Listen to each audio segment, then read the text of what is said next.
Anne of Avonlea by Lucy Maude Montgomery. Chapter 6.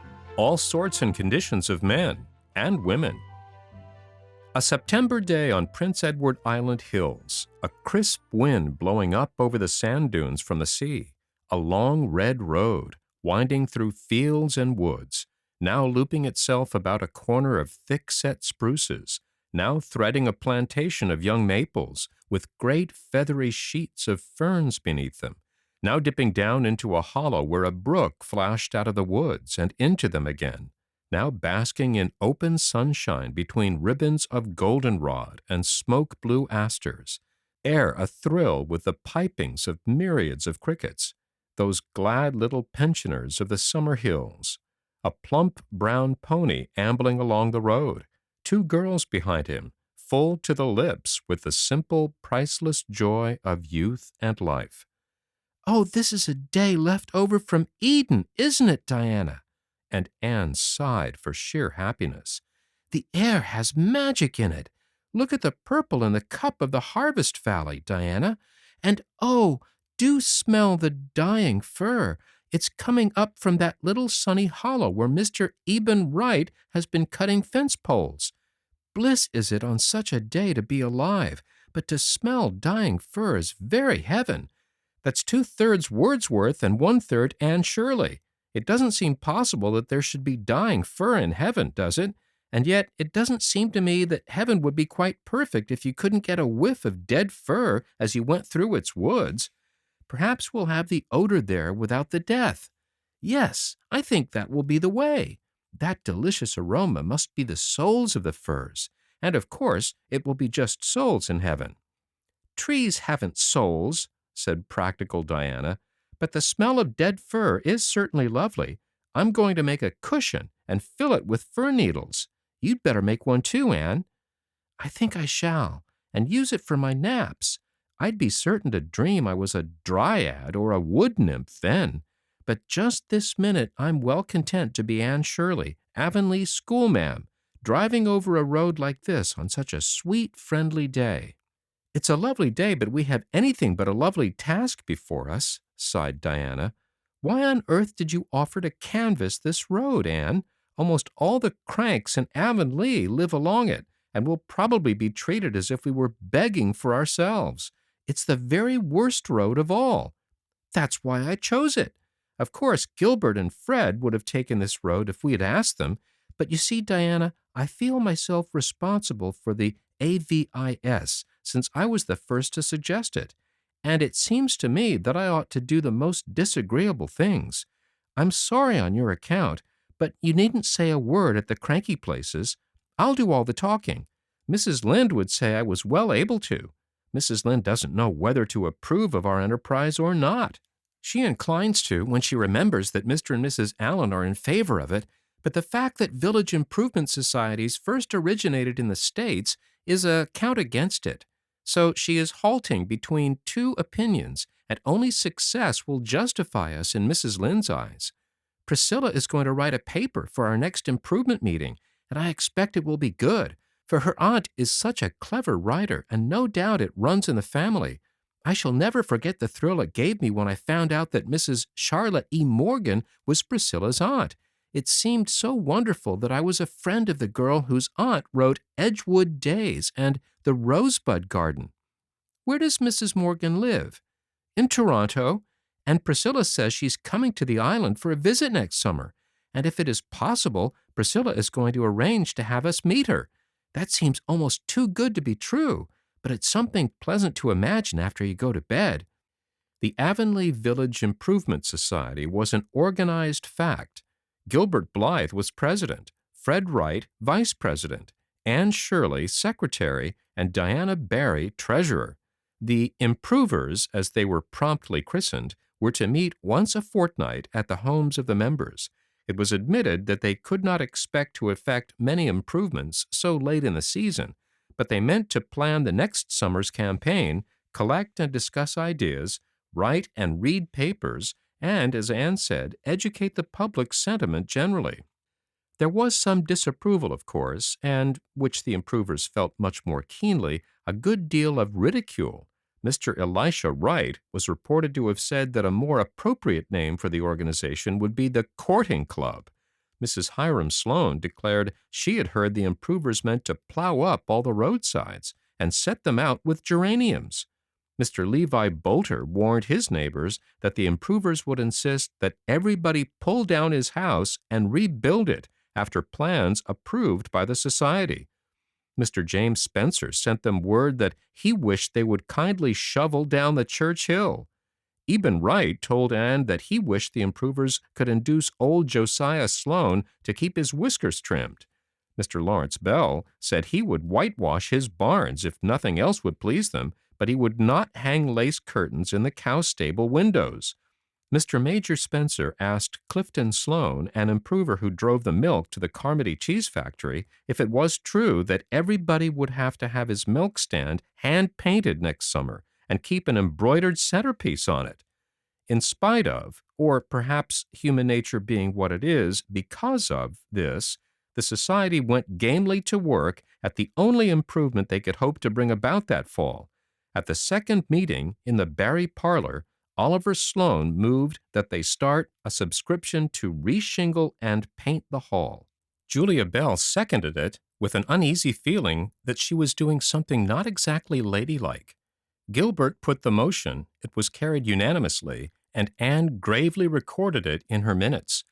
The next thing was to appoint a committee, and Gertie Pye, determined not to let Julia Bell carry off all the laurels, boldly moved that Miss Jane Andrews be chairman of said committee. This motion being also duly seconded and carried, Jane returned the compliment by appointing Gertie on the committee, along with Gilbert, Anne, Diana, and Fred Wright. The committee chose their routes in private conclave.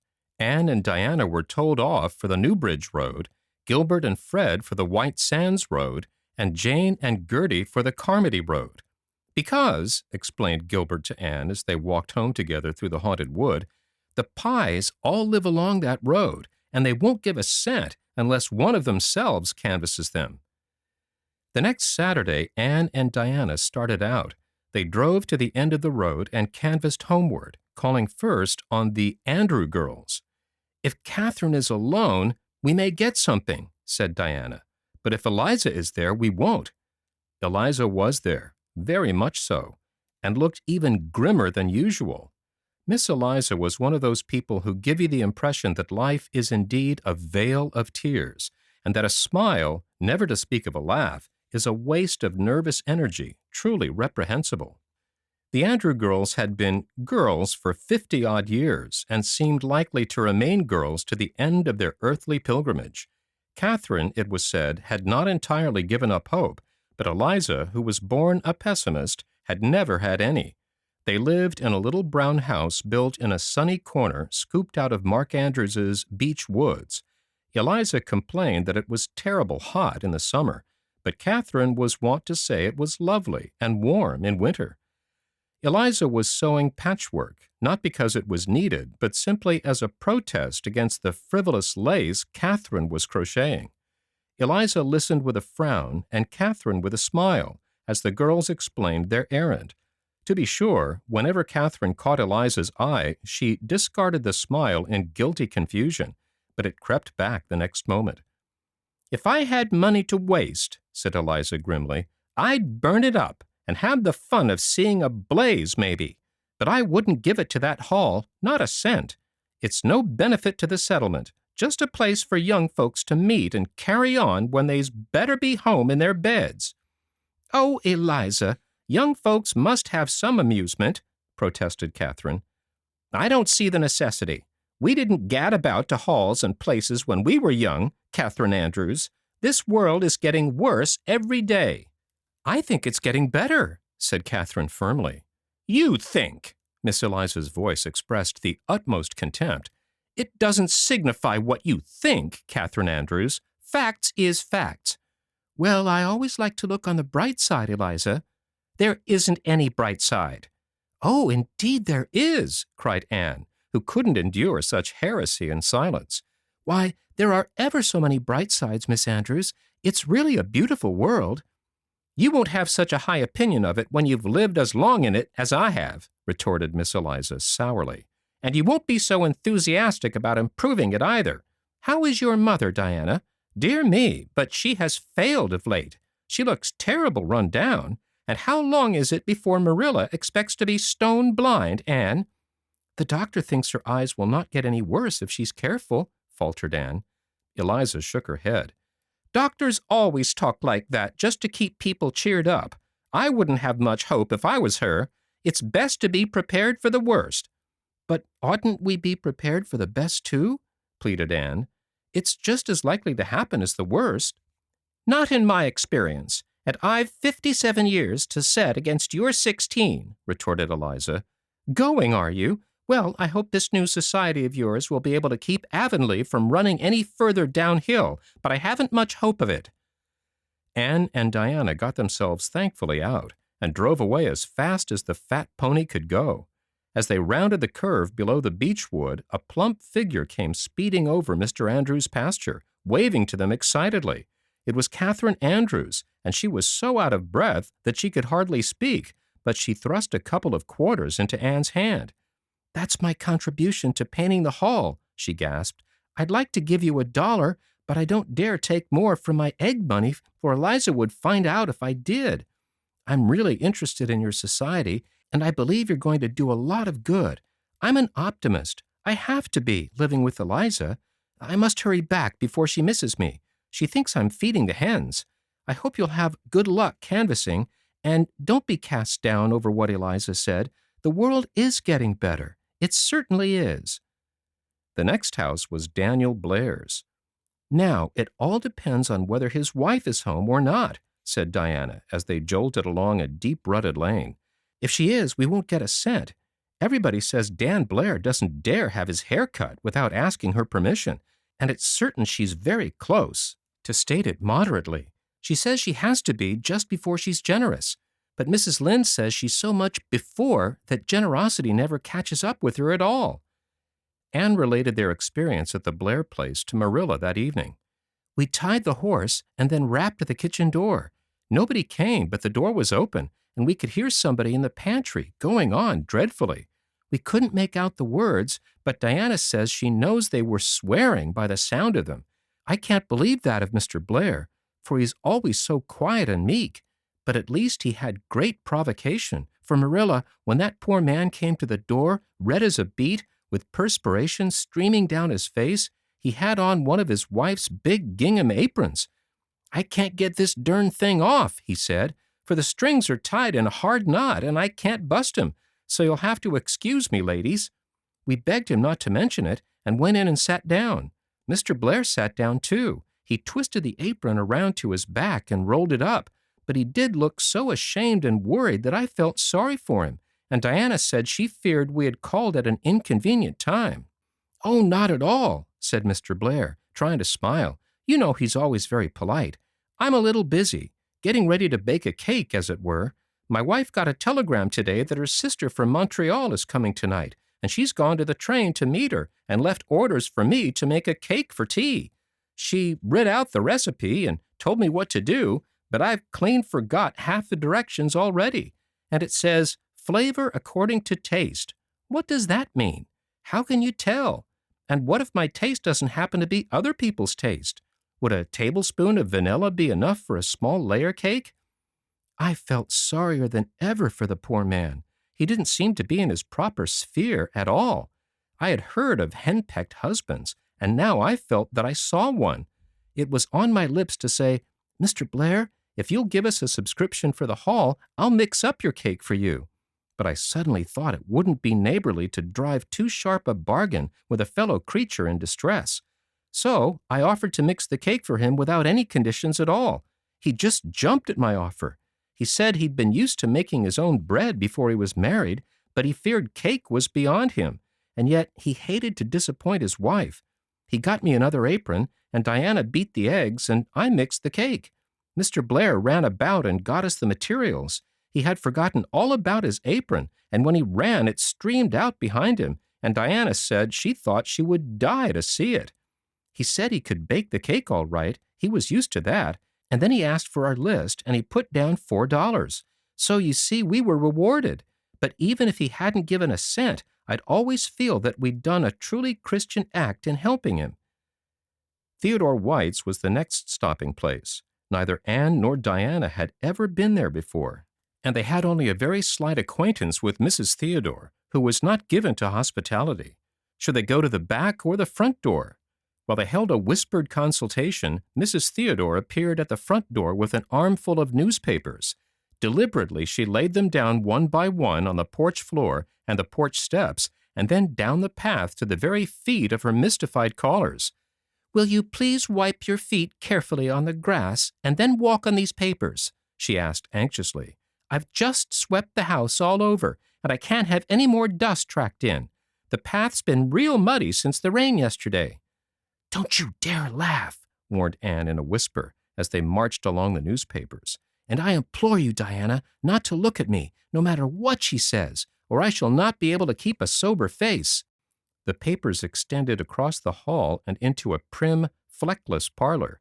Anne and Diana sat down gingerly on the nearest chairs and explained their errand. Mrs. White heard them politely, interrupting only twice, once to chase out an adventurous fly, and once to pick up a tiny wisp of grass that had fallen on the carpet from Anne's dress. Anne felt wretchedly guilty, but Mrs. White subscribed $2 and paid the money down. "To prevent us from having to go back for it," Diana said when they got away. Mrs. White had the newspapers gathered up before they had their horse untied, and as they drove out of the yard, they saw her busily wielding a broom in the hall. "I've always heard that Mrs. Theodore White was the neatest woman alive, and I'll believe it after this," said Diana, giving way to her suppressed laughter as soon as it was safe. "I am glad she has no children," said Anne solemnly. "It would be dreadful beyond words for them if she had." At the Spencers, Mrs. Isabella Spencer made them miserable by saying something ill-natured about everyone in Avonlea.